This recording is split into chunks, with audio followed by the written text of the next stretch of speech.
MyClub, pour ceux qui ne connaissent pas un peu le groupe, c'est un groupe qui est dans l'industrie textile et dans le retail. L'histoire de MyClub a commencé comme toutes les PME en fait, mais il y a beaucoup plus longtemps que les entreprises que vous voyez actuellement. Ça a commencé en 1976 avec de la production de la confection, du tricotage d'articles en maille. L'entreprise a évolué au fil des opportunités et à plusieurs dates pour évoluer du producteur de textile au distributeur de textile, au producteur de la marque et à l'exportateur de textile. En 82, il y a eu le lancement de la marque Mabrouk et j'imagine qu'une bonne partie de l'auditoire connaissent un peu les pyjamas Mabrouk qui existent un peu dans tous les foyers tunisiens. En 87, il y a eu une évolution de la démarche dans le sens du marketing et dans le sens de la distribution. Donc c'est le producteur qui est devenu créateur de marque et qui est devenu par la suite distributeur de cette marque-là. Donc il y a eu le démarrage de la chaîne de magasins des Mabrouk. En 97 a commencé une nouvelle approche avec le lancement des activités de prêt-à-porter haut de gamme, avec le développement des activités luxe, avec une partie des boutiques que vous connaissez un peu sur le marché tunisien du côté du lac, et notamment le premier shop-in-shop haut de gamme en Tunisie qui s'appelle le Square 5. En 2006, il y a eu l'entrée sur le marché algérien parce qu'il y a eu des opportunités qui ont été identifiées sur ce marché-là, des opportunités de consommation sur un marché relativement vierge et à un niveau d'avancement par rapport qui était quand même encore assez intéressant. Donc on a lancé notre première marque de prêt-à-porter qui est unique, qui est essentiellement le rebranding de la marque Mabrouk. Donc c'est exactement la même marque, les mêmes produits, mais avec un marketing un peu différencié pour les besoins du marché. En 2009, le groupe est entré dans la distribution de marques mass market, un peu comme les marques que vous connaissez un peu, comme Jules, André, du pareil au même pour les enfants, et a commencé à développer une vraie approche de retailer sur les mass market. Donc il y a eu une première expansion aussi bien de la marque propre Mabrouk que des différentes marques qui sont distribuées. Il a maintenu par ailleurs son activité de production qui était orientée à l'export, et en particulier à l'export d'articles de prêt-à-porter relativement haut de gamme. Depuis, les choses se sont encore plus accélérées avec en 2013 l'arrivée dans le capital du groupe d'un fonds d'investissement Afrique Invest qui a manifesté une volonté d'accompagner le groupe sur son développement. Naturellement, sur toutes ces étapes-là, et c'est pas l'avis qui risque de me contredire, en fait, le groupe a été fortement accompagné par les différents programmes qui ont été mis en place par le ministère de l'Industrie, par l'API. Et pour ne pas déroger à la règle, l'entrée dans le digital du groupe en 2014 a été également accompagnée par l'API dans le cadre du programme Pékin. Ça, c'est ce qui est pour un peu les dates clés. Pour un peu vous présenter un peu les agrégats clés, le groupe en quelques chiffres. Le groupe aujourd'hui, il est subdivisé en deux parties essentielles, une partie production et une partie distribution. La partie production emploie à peu près 300 personnes de main-d'œuvre directe, au même titre que la partie distribution. Le groupe, c'est un chiffre d'affaires consolidé de 60 millions de dinars. 30% de son chiffre provient un peu de l'Algérie. 30% de son activité de distribution est essentiellement due à sa marque propre Mabrouk. Le groupe, c'est également, au-delà de la main-d'œuvre, c'est 2 sites de production qui totalisent à peu près 12 000 m². C'est un peu plus de 45 marques qui sont représentées aussi bien sur le marché tunisien que sur le marché algérien, et aussi bien sur le segment haut de gamme que sur le segment mass market et premium. Pour ce qui est de notre entrée dans le digital, le contexte était simple en fait. En 2012,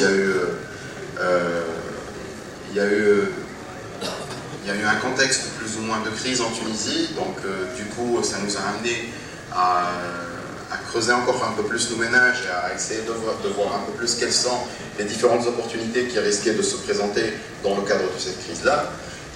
Ça a été paralysé par une effervescence à l'interne dans le sens du digital. Il faut savoir que aujourd'hui, MyClub, le management de MyClub, c'est une moyenne d'âge qui est aux alentours des 35 ans.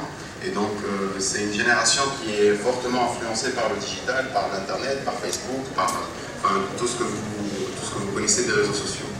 Et en parlant de ces réseaux-là, en fait, il y a eu un constat énorme sur l'influence des réseaux sociaux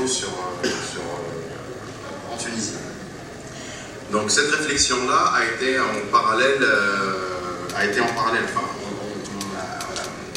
à cette réflexion, il y a eu l'opportunité qui émanait de la proactivité de la task force de la PCAP qui présentait un peu une panoplie de projets sur lesquels elle avait la capacité d'accompagner les différentes entreprises.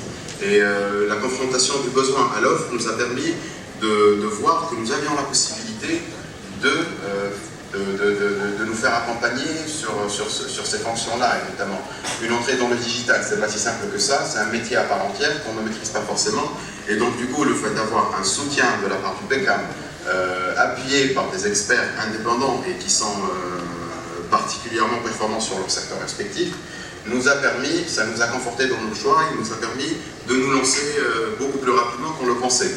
Et donc tous ces paramètres-là nous ont permis de lancer une action pour la mise en place d'une stratégie digitale qui a été elle-même à l'origine d'une deuxième action parce qu'il y a eu un constat sur notre incapacité de suivre d'un point de vue logistique. Et donc du coup il y a eu deux actions qui ont été consécutives l'une à l'autre en fait et sur une grande partie parallélisées. Pour ce qui est de la première action, j'ai essayé de les structurer un peu en 5 étapes, enfin pour chacune des actions j'ai essayé de les structurer en 5 étapes synthétiques, et donc du coup la première partie de l'action c'était la définition d'une stratégie autour des questions, d'une stratégie digitale autour de 5 questions principales et qui traitent notamment de la nature du business model à adopter, l'adaptabilité des différents business models existants au marché tunisien, quels sont les objectifs en termes de volume et de marge, quels sont les impacts sur le résultat, quels sont les impacts sur la structure et sur l'organisation. Et donc du coup, sur ça, en fait, il y a eu une définition, une priorisation des différents sites à développer. Et tout ça a été, dans la première partie de l'action, matérialisé par un business plan sur l'approche digitale, qui essaye de nous donner une idée plus ou moins claire sur notre capacité à le faire et surtout sur notre intérêt à le faire. Suite à ça, il y a eu l'élaboration avec le consultant en charge de la mission de structure organisationnelle, la structuration des différents processus de gestion, l'accompagnement sur le recrutement et la mise en place de la structure, et enfin l'accompagnement sur le pilotage du développement des différents sites. Et dans le cadre de cette analyse-là, dans l'élaboration de la stratégie digitale 2020, a émergé le constat sur notre incapacité à pouvoir suivre aussi bien sur le e-commerce que sur la partie retail d'un point de vue logistique, étant donné que notre structure était développée au fil des opportunités en fonction de l'évolution des besoins, et donc du coup n'était pas forcément prête pour accompagner un tel changement, notamment étant donné les objectifs qu'on s'était fixés en termes de volume. Il y a eu du coup cette deuxième action qui a commencé par un diagnostic de la structure logistique du groupe, une analyse évolutive des besoins conformément à la stratégie MyClub 2020, la structuration d'une stratégie logistique à horizon 2020, l'accompagnement dans la constitution d'un département indépendant et pour finir le coaching pour la montée en compétence des ressources en interne. Ce qu'il faut savoir en fait, je vais un peu anticiper sur l'impact des différentes actions qu'il y a eu, c'est que sur cette partie-là, et en particulier sur cette partie logistique, le constat était clair, c'est que nous étions incapables de suivre d'un point de vue logistique. Il y a eu des recommandations qui ont été excellemment bien rédigées, bien formulées, et qui ont été excellemment claires.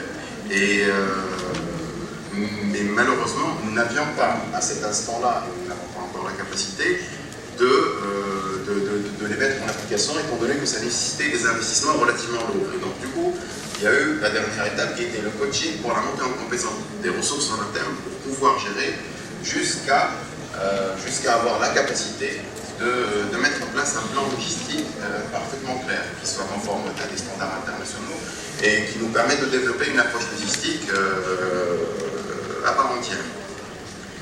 On va en finir aux différents impacts en fait.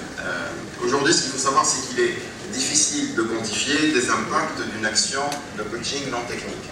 Ça ne se matérialise pas forcément par un rendement direct, mais il y a plusieurs rendements qui sont qualitatifs et qui ne sont pas facilement quantifiables.